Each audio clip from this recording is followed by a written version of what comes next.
$82 million in added revenue, 1,000 gyms. That's an average of $82,000 per gym that we've coached. Some way more, some way less, but that's the baseline. You want to know the most insulting thing? The gym owners who fail, like the ones that grind for years and never break through, they're almost always working harder than the ones making $50, $75, or even $100,000 a month. I've seen gym owners coach 40 sessions a week, answer every phone call, mop their own floors, and still can't pay themselves more than $3,000 a month. And I've seen gym owners who haven't coached a session in 2 years take home $30 grand a month while their business runs without them. Same industry, same market conditions, and completely different outcomes. After 1,000 gyms, I can tell you exactly why. And some of it, guys, it's gonna make you feel a little uncomfortable.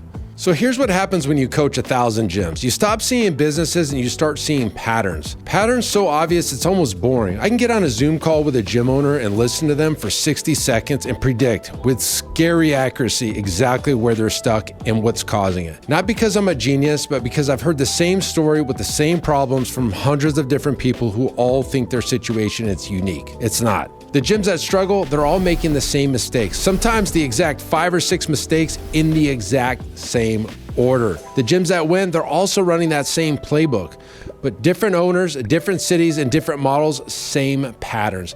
What I'm about to show you is the stuff nobody's talking about publicly. The real reasons gyms fail. The uncomfortable truths about what winners do differently, and the data from thousands of businesses that prove exactly what works. Let me tell you about an owner that scared me. Her name's Sarah, with a gym in Ohio. When she came to us, she was doing about $19,000 a month and coaching 35 sessions a week. Her hands were cracked and dry from cleaning equipment every night, and she hadn't taken a weekend off for 2 years. Her husband told her if things didn't change, he wasn't sure how much longer he could do this.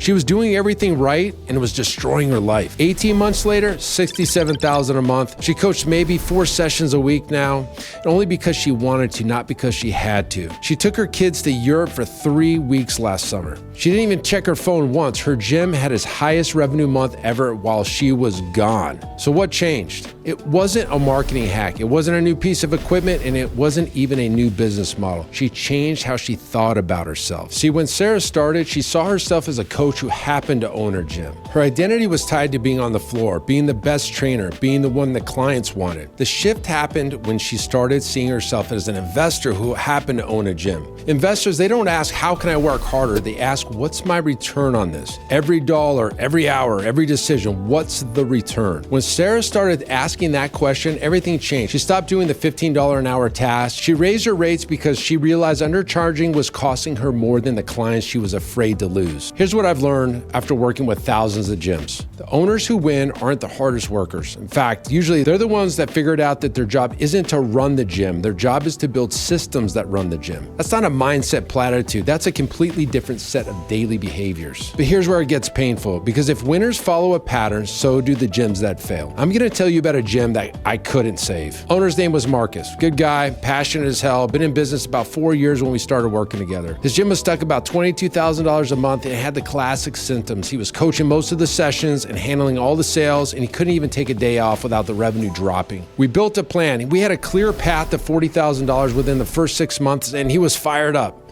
3 months later, he implemented nothing. Every time we talked, there was a reason, there was an excuse. I was gonna hire the coach, but then the AC broke. I started building the new onboarding system, but then a client had an emergency. I know I need to raise the rates, but not right now, it's just not the right time. Always a reason, always a fire to put out, always something more urgent than building his business. Unfortunately, Marcus closed his gym about 8 months later. And here's the thing, guys, I've seen 100 Marcuses, different names in different cities, but the same pattern. They mistake activity for progress. They're busy every single day. They're exhausted every single night. Nothing gets done. And they've convinced themselves that the busyness is the work. It's not, guys. The work is building a system that makes the busyness unnecessary. The work is making decisions that feel risky in the short term, but they compound over time.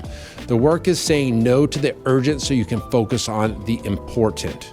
Marcus couldn't do that. He was addicted to being needed, and that addiction killed his business. And I watched another gym owner in Los Angeles. He kept spending more. It was $3,000, $4,000, $5,000, $6,000 a month on Facebook. He kept adding to his budget while his close rate was like 18%. 18%. That means 82% of the people that walked in the door said no thanks. He didn't have a lead problem. He had a sales problem. But he kept buying leads because it felt like progress. It felt like doing something. What happened to his gym? He closed 11 months later. The pattern's always the same, guys. Mistaking motion for progress and avoiding the hard stuff and hoping volume will compensate for the broken fundamentals. It won't, guys. Which brings me to the biggest lie in the fitness industry, the one that's probably costing you tons of money right now. If I hear one more gym owner say, I just need more leads, I'm gonna lose my mind. So here's how the math actually works. Let's say you're getting 100 leads a month. Solid flow, right? Out of those 100 leads, let's say maybe 30 book an appointment, and out of those 30, maybe 10 show, and out of those 10, maybe you close 3. That's a 3% conversion from lead to paying client. So your answer is to spend more money on ads, to pour more leads into that funnel? You see, what you're trying to do is fill a bathtub with a drain open. I once worked with a gym owner in Texas, and he was spending about $3,000 a month in ads, and he was just stuck at like $18,000 a month in revenue. His agency convinced him, he said, hey man, you got to spend more money, right? So he got his ad spend up to $5,000 a month just to break through. But here's the thing, we didn't touch the ads. I told him not to spend one more dollar. Instead, we rebuilt what happened after the lead came in.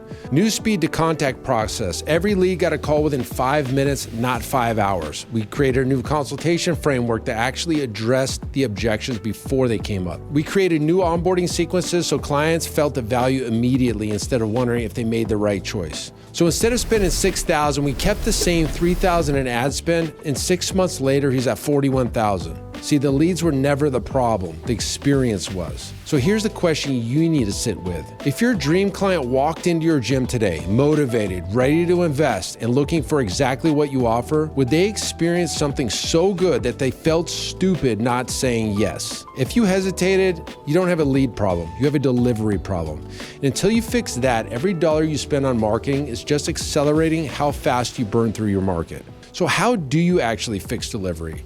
How do you make the experience consistent when you've got multiple coaches, multiple time slots, multiple clients with different client needs? Well, let me show you what we figured out. My gym was a complete disaster. I'd recruited independent coaches and let them do whatever they wanted. I thought it was smart. I would get the best trainers in town, the ones that had the most education, and let them bring their own clients, pay me rent, everybody wins, right? Well, one day I was standing in my office and I was looking out the door, and I remember this vividly. In one corner, I had like a CrossFit coach running like an AMRAP style, like Murph going down. And then the other side, we had like a bikini competitor with half naked chicks in front of the mirrors. Then I had a group of like 70-year-old women with bands and doing like mobility exercises on the floor. And then I looked around, I was like, man, we had no brand. And here's the worst part. The clients, they weren't loyal to the gym. They were loyal to the individual coaches, which meant every time a coach got poached or decided to open their own place, which did happen 2 or 3 separate times, clients would just walk out the door with them. I was building a business with a broken foundation. And that's when I realized that the gym has to own the programming. The gym has to own the client relationship, and the gym has to own the experiences, not the coaches, the gym. So we made a dramatic change. So we systematized everything. I fired all the coaches, all the independent coaches left. We brought in our own team, and the programming came top down. We centralized it all, and we had every coach on the same page where the team delivered the consistent workouts to the clients each and every day. The workout you got Monday at 6 a.m. was literally the same experience as Wednesday at 5, is the same as Saturday at 7 a.m. We even built our own proprietary software to make it seamless. When a client walks in, they see their name on the screen, they see the individualized program, and they see their progress tracked. The coach's job is to coach, to correct, to provide motivation, to have a great workout, not to invent workouts on the fly. When a coach is sick or out, no problem. We got other coaches can step in, and the client experience doesn't change. What happens when a coach quits? Minimal impact, because the client's loyalty is to the results they're getting from our system, not to one person. We did the same thing with sales, same thing with onboarding, same thing with client check-ins, day 7, day 30, day 60, day 90, every part of the client journey. Systematized, documented, consistent. And that's the point in time when the gym stopped needing me to function. That's when I went from owning a job to owning a business. The gym owners in our program who implement this, average revenue increase of $14,000 a month within the first 90 days. Not because they found some magic trick, because they stopped running a chaos machine and started running the actual business. But I don't want you to just take my word for it. Over 1,000 gyms have exposed their financials to us, like their P&Ls, their balance sheets, their retention data, their operational metrics, everything. And here's what the data taught me. The first thing that we discovered blew apart every myth I believed for years. I used to think gyms that were doing like 50 or or $75 or $100,000 a month, they were winning because they had better marketing, better location, or some advantage that a smaller gym like mine didn't have. But that's not what the data showed us. The difference between a gym doing 50 and one that stuck under 20 came down to one number: retention. High revenue gyms, they average over 24 months in client retention. Stuck gyms, under 7 months. Think about what that means. If your client stays for, say, 7 months at $200 a month, their lifetime value is like $1,400. But let's say they stay 24 months. That's $4,800. You just doubled the value of every single client you'll ever sign without spending a single dollar on marketing. That one metric explains more about a gym's success than anything else we measured. It's not leads, it's not location, it's not equipment, it's retention. The second thing that we found makes me angry on behalf of every gym owner that's scared to raise their rates. We ran pricing audits across hundreds of gyms. Owners who are terrified to charge more, convinced clients would leave. Clients won't pay that. My clients won't. Convinced the market wouldn't support premium pricing. So we pushed them to raise their rates anyways and tracked everything that happened. Here's what we found out. Cancellations barely moved. In a lot of cases, they actually went down because the higher prices, they filtered out clients who weren't serious and attracted ones that were. Most gym owners are leaving 25 or even 35% on the table because of that fear the data says is completely irrational. And the third discovery changed how we coach gym owners to structure their business. We tracked revenue per session hour across every model: large group, private training, and semi-private training. Here's what the numbers showed.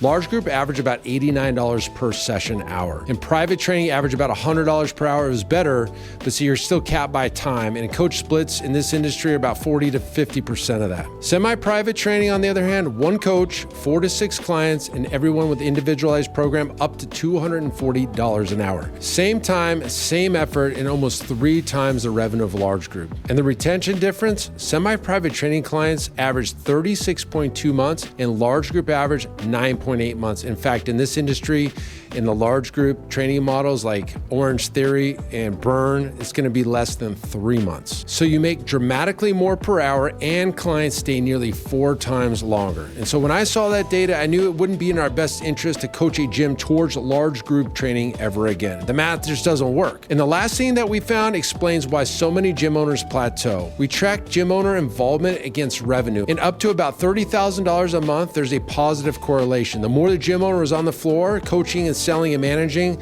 the better the gym does. But after 30,000, something flips. Owner involvement starts to negatively impact revenue.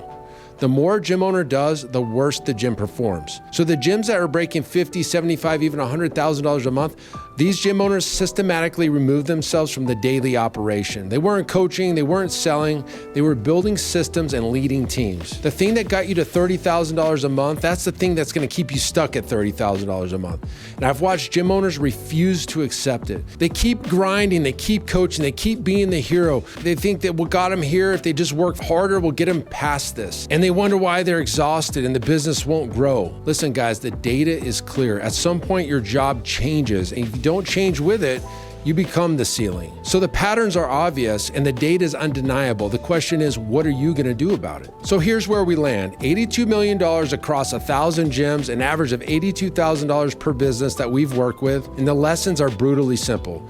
Winners think like investors, and they build systems before they scale. They own programming, they own the client relationship, they own the entire experience.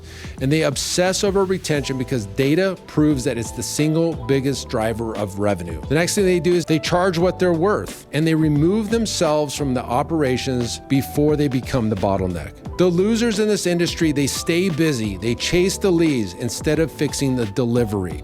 They let the coaches run the show. They avoid making the hard decisions. And they mistake motion for progress until they run out of time and they run out of money. Same industry, same condition, different operating systems. So every year I host something I call the Fit Pro Growth Summit. It's where gym owners come together in person in a room to learn exactly how to implement everything I just talked about. The systems, the frameworks, the operational playbooks that generated over $82 million in results. And if you're serious about building a gym that works without you, a gym that scales, the one that pays you what you're worth, that becomes an asset that you can sell someday, this is where it happens. Go to fitprogrowsummit.com. You're gonna wanna be in this room. Look, guys, this isn't an online course. This is you in a room with gym owners who are actually building real businesses. And you're gonna learn from people who've done it over 1,000 times. Tickets go fast. You're gonna wanna jump on this as soon as you can, guys. Now, if you got value from this, subscribe and hit the notification bell. I break down the exact systems that built that $82 million in the stuff that actually moves the needle. And you're not gonna wanna miss what's coming next, guys. I'll see you guys in the next video.